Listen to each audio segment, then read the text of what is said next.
a good bar. She not playing younger women. Must have turned 35. Yeah, she swayed a little. Can't stick. Wicked, isn't it? It's finished at the same case. 186. I suppose. Puss! Puss! Come on, Puss!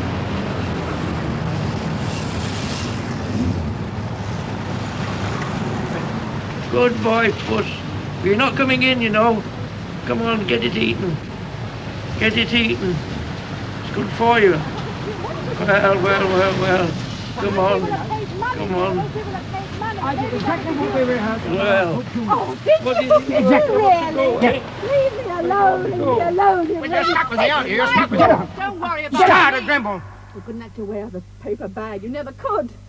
You'll enjoy swanning around this bloody place, don't you? Spend more energy on your bloody hours after the show than you do on the performance. Sting.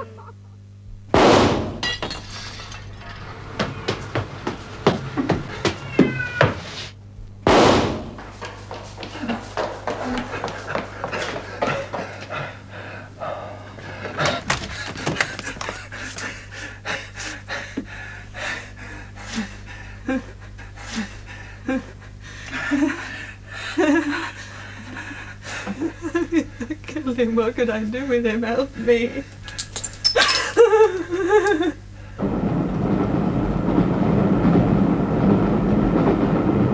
I killed him.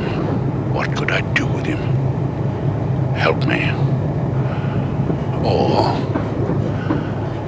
I killed him. What could I do with him? Help me.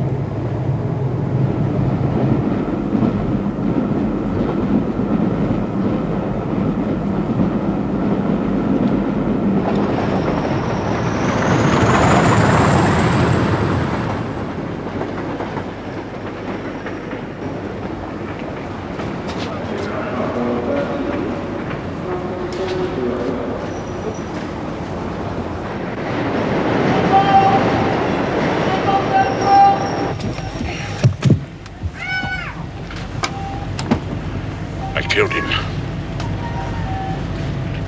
What could I do with him? Help me.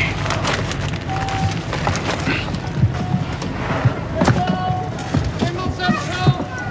Rimble Central!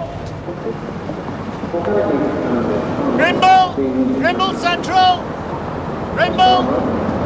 Rimble Central! All change for Alaska, Archangel, Greenland, and all points north. The air bites shrewdly. It's very cold. It is a nipping and an eager air. Mr. Rumpole! It is bitter cold, and I'm sick at heart. Mr. Rumpole, how are you, sir? My dear old Clerk Albert Handy, sir. Nice to see you, sir. Let me take your case. Thank you. Well, I promised to bring you up here, sir. First murder we had going. Of course, it's not exactly the Penn's bungalow job, sir, but a decent little case, sir, in its way. Worth the detour, as they say at Michelin.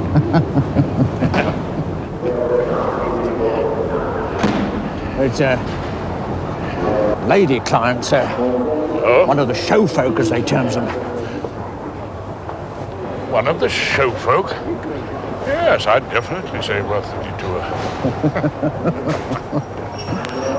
You bettered yourself. Working for solicitors. And in the north of England. How are things down south, though, sir? Ah, down south, much as usual. Barristers lounging in the sun, munching grapes, to the lazy sound of plucked guitars. Thank you.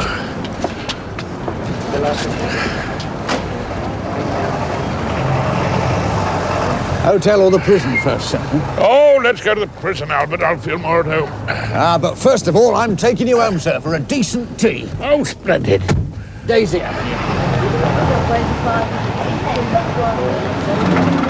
I told my senior partner, sir, I told him straight. My Mr. Rumpole's quite capable of doing this one on his own. Reminded him, did you? I did the Penge bungalow murders alone and without a leader. Well, that's what I told him, sir, but my senior partner seemed to feel that... Yes, I understand, Albert. I'm not a QC. I'm not on the Lord Chancellor's guest list. I'm never invited to breakfast in knee breeches. Always the bridesmaid, never the bride. Not so much Rumpole QC as Rumpole queer customer. Well, it's a murder case, sir, so it's caused quite a bit of local interest. Yes, of course, and silk goes with murder like steak goes with kidney. This Jarvis Allen, QC, he's a competent sort of fellow, is he? Well, I've only seen him on the bench, sir. On the what? Your learned leader sits as recorder here, sir. He sent a young tear away from our office up for 3 years for a punch-up at the Grimble United football ground. There's no particular art involved in getting people into prison, Albert. What's he like at keeping them out? Thank you.